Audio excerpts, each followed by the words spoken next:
In the deserts of Arabia, an insurgency war was raging years before I got to France. Tribes of Bedouins had united to fight a war that was very different from the one we fought in the trenches.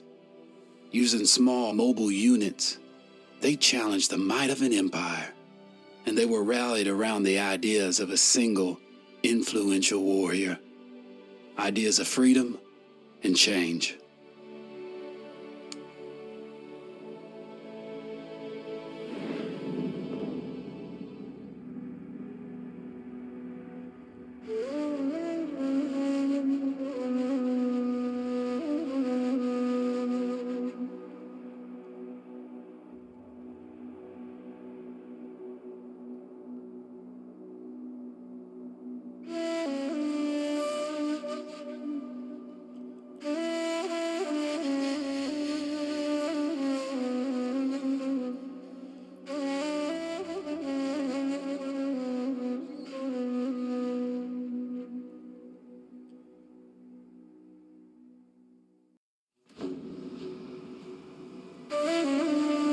The Arabian Desert, a vast ocean of drifting sands and scorched, sun-baked rocks.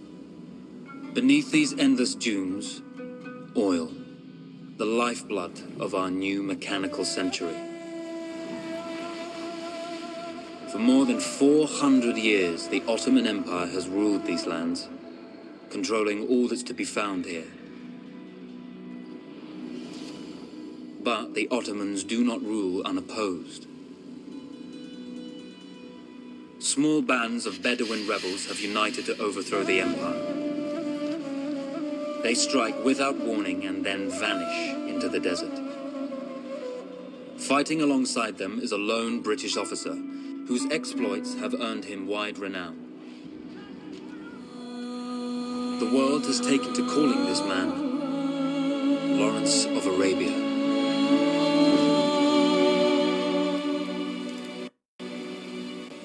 In the desert, you rely on good planning, but you also hope for a dash of luck. And luck was with us when we learned of a recently derailed Ottoman train carrying a most interesting piece of cargo.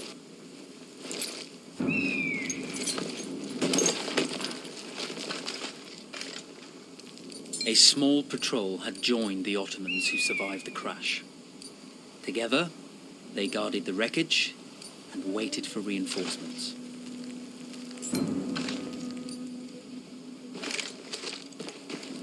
A lone fighter has just one advantage over a large enemy force. A lone fighter can move unseen.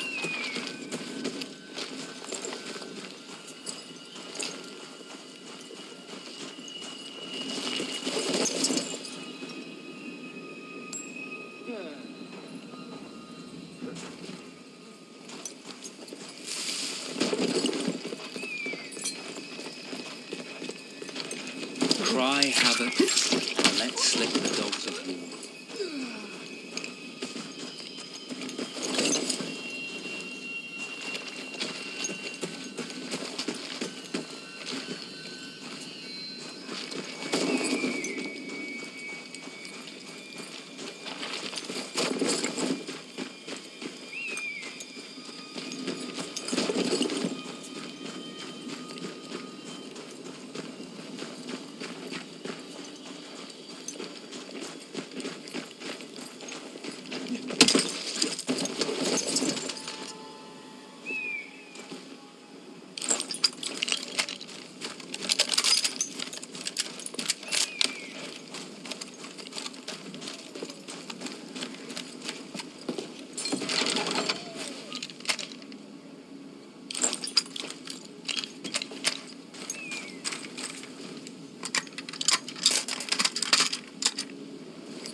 Ya teslim ol ya da geber.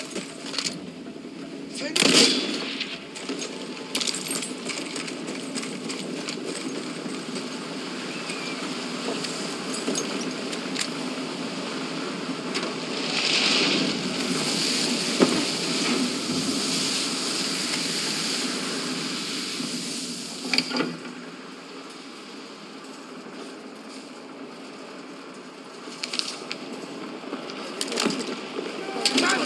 Come out! It's over.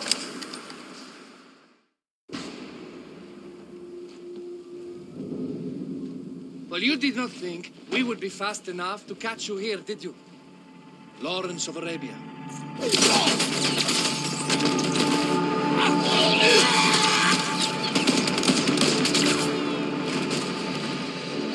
Actually, I was rather depending on it.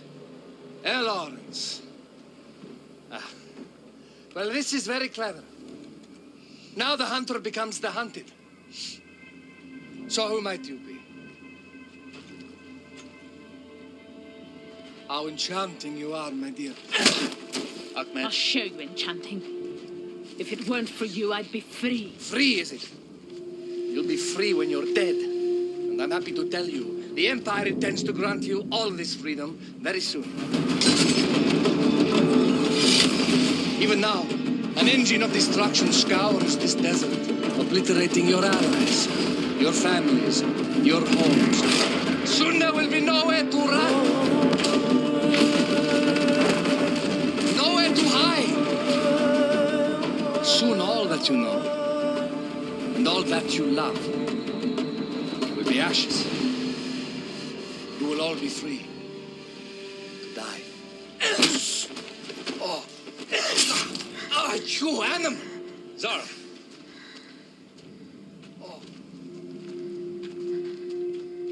Now, I understand that you would like nothing more than to strip the flesh from that man's feet and send him off into the desert naked to die. But think about it. You're right. I'm sorry. My friend here, she can be a little brusque. You're going to tell me how to lie to your train, so we can lure it into a trap and destroy it. Impossible. To even begin to talk to that train, you would need an entire book of communication codes. Oh, like this one, you mean? You can never stop the progress of machines. One day, the whole world will take your lands and the precious black gold beneath its sands. We shall see, my friend.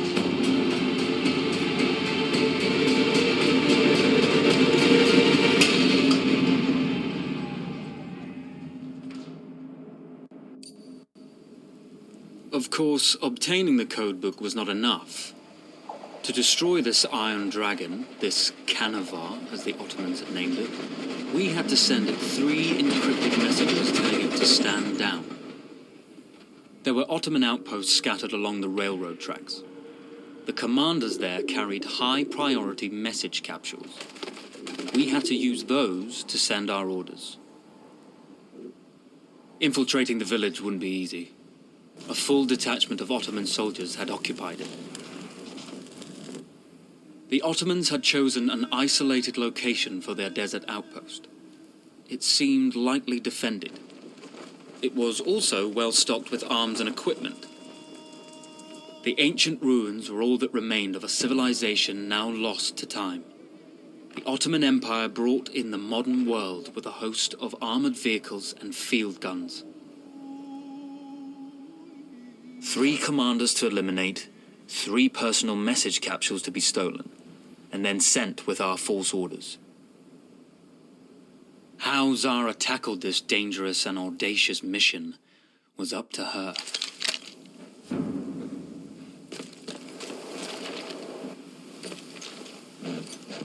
The Bedouin treasured their horses, and in return, those animals granted their riders unparalleled speed and mobility.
A single order would be enough. Ottoman protocol required the message to be received in triplicate before the train would acknowledge it as genuine.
Şimdi bittin kahpe çocuğu. Kodum.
You see, the message had already been sent, my dear.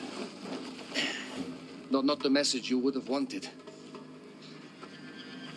Lawrence was such a good host. It almost seemed rude to escape. I made sure to note the location of Lawrence's camp, of course. Which means the train knows too. Twice, you told that train everything was clear. But I told it exactly where to attack.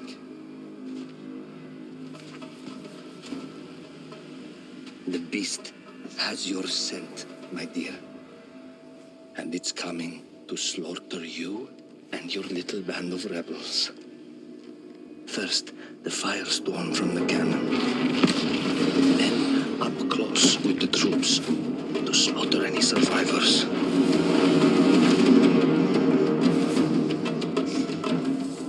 Legend of Lawrence of Arabia dies tonight.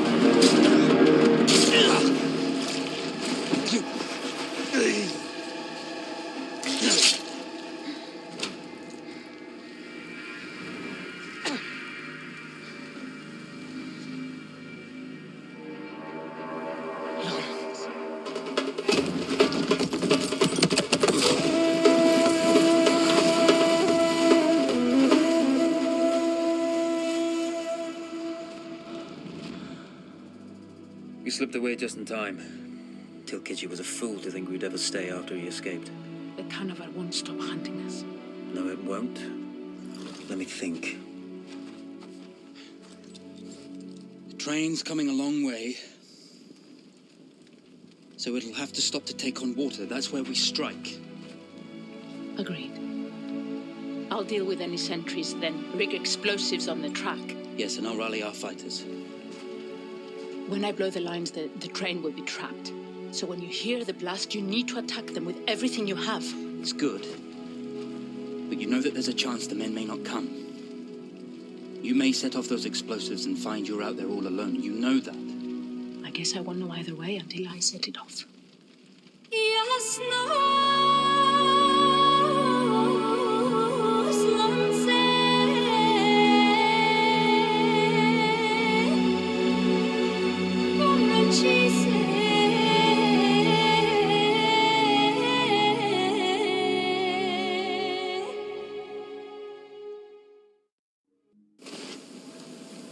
Man makes plans, and God laughs.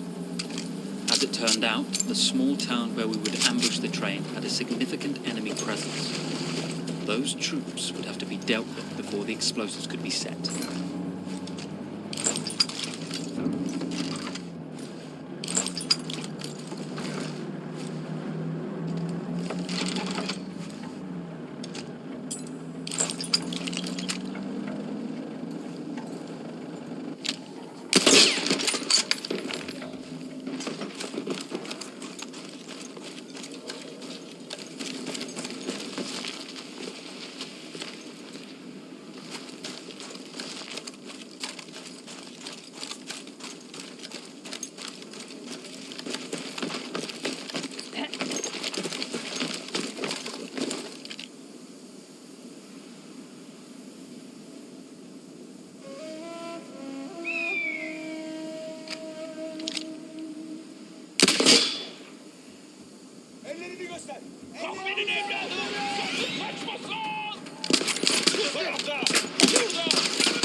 İlerle! Şunları kolaçan et! Yandan dolaş! Ateşe devam!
seni! Arkadaşımız öldürüldü! Zor!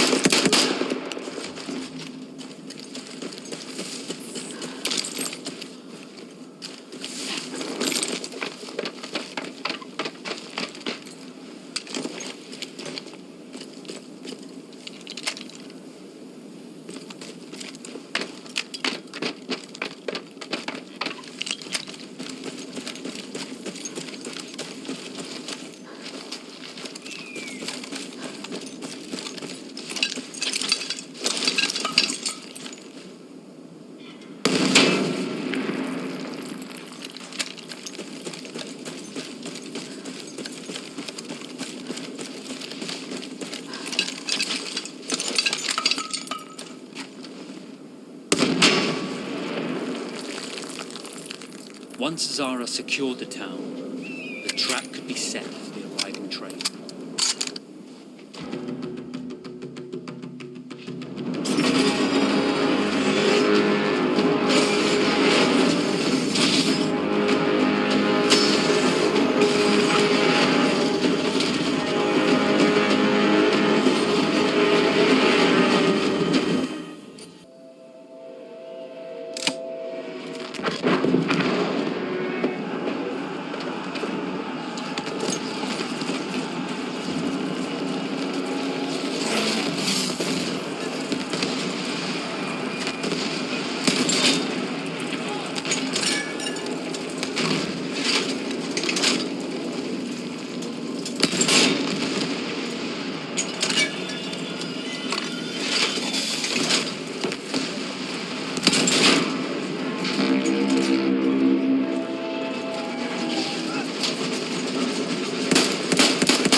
vengeance can be a sweet or bitter brew. How did you find it, Zara?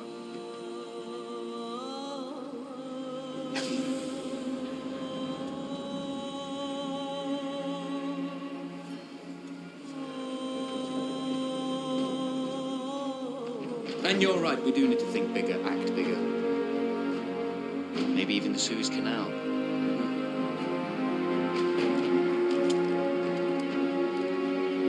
Tell me, what do you know about battleships?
One day, all this will be over.